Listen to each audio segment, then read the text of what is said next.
এটা এনসিপি হোক, বিএনপি হোক, জামাত হোক, কোন রাজনৈতিক ভাবে আপনাদেরকে ব্যবহার করার চেষ্টা করবেন না।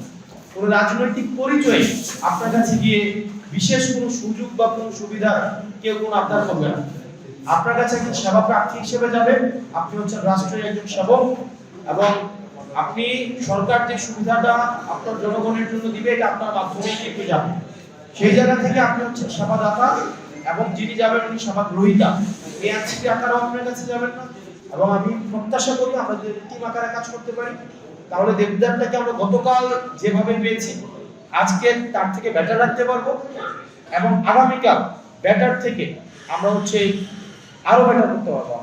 তো সেই জায়গা থেকে আপনাদের সবার সহযোগিতা আমার প্রয়োজন। ইনশাআল্লাহ আজকে শুরু হয়েছে, আমরা প্রত্যাশা করি মানুষ দেবদারটাকে আমাদেরকে যেভাবে দিয়েছে, আমরা মানুষকে আমাদের যে সময় দিয়েছে সময়ের মধ্যে একটা এক্সাম্পল আমরা সেট করতে পারবো সারা বাংলাদেশে। এবং সারা বাংলাদেশ কিন্তু দেবিদ্বারের দিকে তাকিয়ে আছে। সারা বাংলাদেশ 495টা উপজেলা, 494টা উপজেলা মানুষ দেবিদ্বারকে কিন্তু মূল্যায়ন করবে। আমরা কতটা কাজ করতে পারছি, অবকাঠামো ক্ষেত্রে আমরা কতটা কাজ করতে পারছি, শিক্ষা ক্ষেত্রে আগামী কিছুদিন পরে এসএসসি রেজাল্ট, এইচএসসি রেজাল্ট, আগে কিন্তু এগুলোর তুলনা হতো না, এগুলা কিন্তু এখন তুলনা হবে। বিকাশ পেমেন্টে 10,000 টাকার বেশি অফার, শপিং চলছে তো।